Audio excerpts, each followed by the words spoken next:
Welcome back, horror fans, cinephiles, and giallo enthusiasts. This is Tanner Leeser, your host for all things giallo here on The King in Giallo. Our next stop on our journey through giallo cinema is the only giallo film from Giuliano Carnimeo, The Case of the Bloody Iris, released in 1972. So, I was contacted by a new vintage movie distributor called Celluloid Dreams, who are doing their initial restorative release of underserved movies, and The Case of the Bloody Iris will be the first. This is the first 4K release for the film, as well as, I believe, the first Blu-ray US release. You can find my full product review on my channel. Now, I would have covered this film on the channel when I got to it, once I entered 1972, but the film did come out in August of that year, so likely that King in Giallo video wouldn't be made until around mid or late 2025. I decided to celebrate the release of this 4K and review the movie now, in hopes of hyping up this much-deserved, underappreciated film. If you are a collector or are new to the genre, this giallo is a must-see and one I would consider quintessential, flaws and all. You can head over to Celluloid Dreams to order your own copy of this excellent giallo film. Link will be provided in the description below. This video is an edited down version. Herein, you will find the overview portion of the full-length video. Coming next week will be the complete deep dive with the review and GialliTally. This video may be watched entirely without any spoilers. Here is The Case of the Bloody Iris Overview. The Case of the Bloody Iris, also called What Are Those Strange Drops of Blood Doing on Jennifer's Body, is an Italian production directed by Giuliano Carnimeo, billed as Anthony Ascott. The script was written by Ernesto Gastaldi. Music is composed by Bruno Nicolai. The cast is comprised of Edwin Fenech as Jennifer Lansbury, George Hilton as Andrea Barto, Annabella Incontrera as Sheila Heinrichs, Paola Quattrini as Marilyn Ricci, Giampiero Albertini as Commissioner Enci, Franco Agostini as Redi, Oreste Lionello as Arthur, George Rigaud as Professor Isaacs, Ben Carrà as Jennifer's husband, and Luciano Pigozzi, billed as Alan Collins, as Fenech.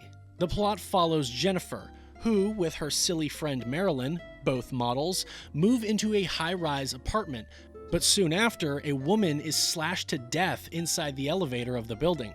The police are unable to narrow down the possible list of suspects to any bankable leads, despite feeling certain that the killer is another tenant. Jennifer is then stalked by her dangerous pervert of an ex-husband, hell-bent on returning her to him. The bodies continue to pile up, and Jennifer's safety is shadowed by imminent danger. With Luciano Martino as producer, Edwin Fenech and George Hilton as stars, and Ernesto Gastaldi as writer, this film seems like it would be directed by Sergio Martino, but for reasons, the directing spot was given to Giuliano Carnimeo, a directing veteran in his own right. Coincidentally, this film would premiere on August 4th, 1972, the same day as Sergio Martino's fourth giallo film, Your Vice is a Locked Room and Only I Have the Key. His third film came out earlier this year, All the Colors of the Dark. The Sergio Martino cast and crew usual suspects seem just a tad detached from the film, compared to if their boy was leading the project. For all intents and purposes, the film has a lot of callings of Sergio Martino's gialli, but several things are just a little off.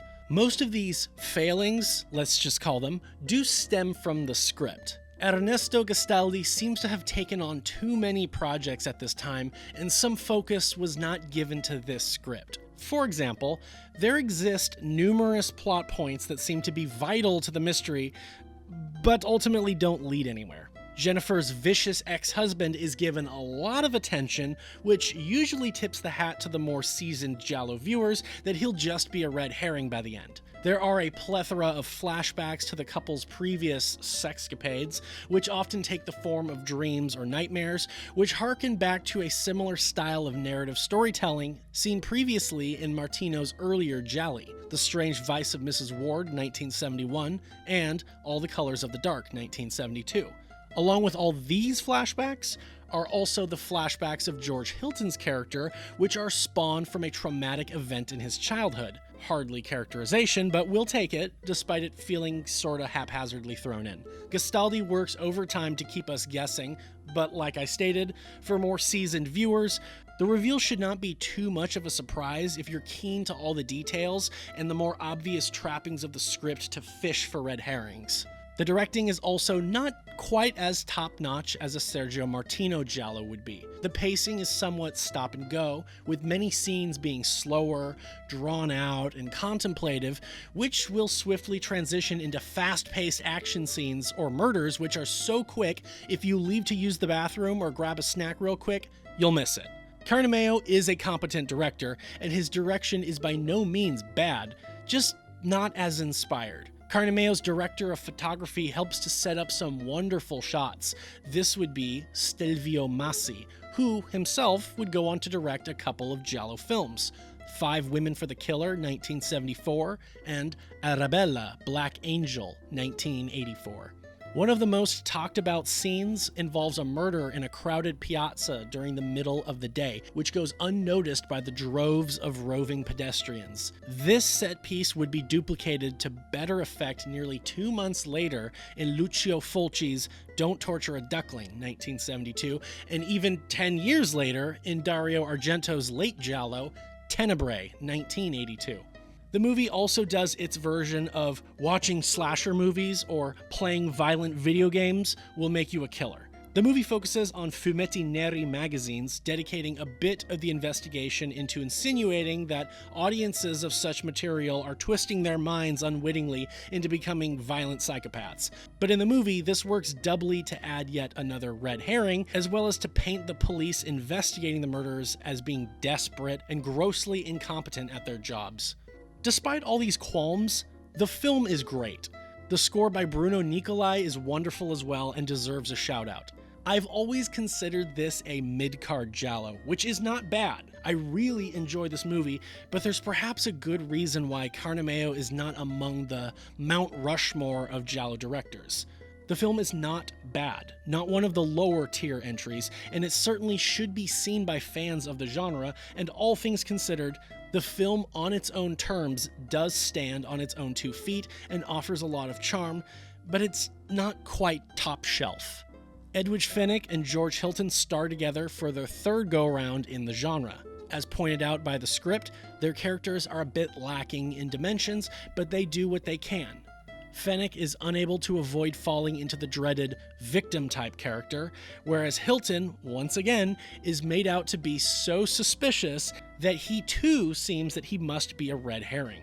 Annabella Incontrera from Double Face, 1969, as well as George Rigaud from Perversion Story, 1969, add to the supporting cast, plus one of my favorite giallo supporting cast members, Luciano Pigozzi, who is always fun to watch. The cops are also among my favorite police in giallo in terms of checking the incompetent at their jobs cliche. Giuliano Carnimeo was born in 1932 and entered the world of cinema in the later part of the 50s. Despite dabbling in a bit of everything, he was predominantly a director. He would usually be billed under the pseudonym, which he uses for this film, Anthony Ascot, which spaghetti western fans might recognize considering that he directed numerous films in the Sartana series. For example, I Am Sartana, Trade Your Guns for a Coffin, 1970, and Have a Good Funeral, My Friend, Sartana Will Pay, 1970.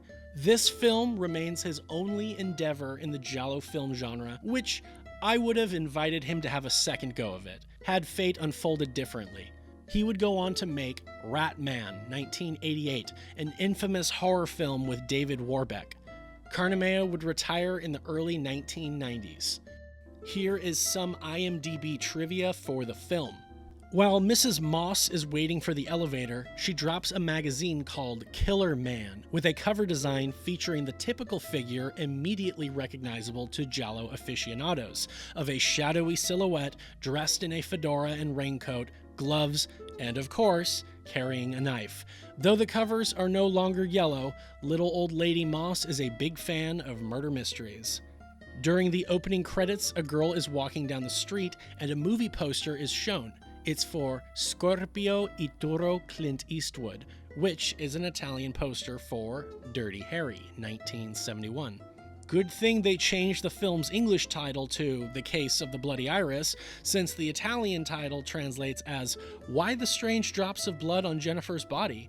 But though there are splatters of blood on most of the other women in the picture, and there are, indeed, drops of blood on an iris, there are never drops of blood whatsoever, strange or otherwise, on Jennifer's body.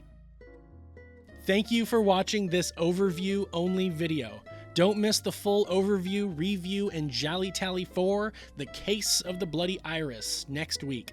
As of right now, you can find the movie streaming on Tubi, Plex, Fandango, Amazon Prime, Shudder, and in its entirety on Dailymotion. Don't forget to like this video and join me next week to see the rest of this review.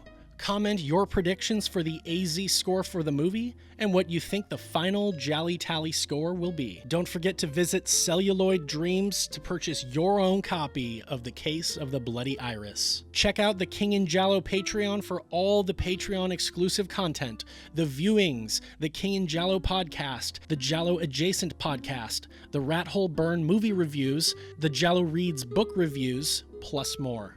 Thank you very much for your continued support. This is Tanner Leeser for the King in Giallo, and if nothing else, I'll see you next time.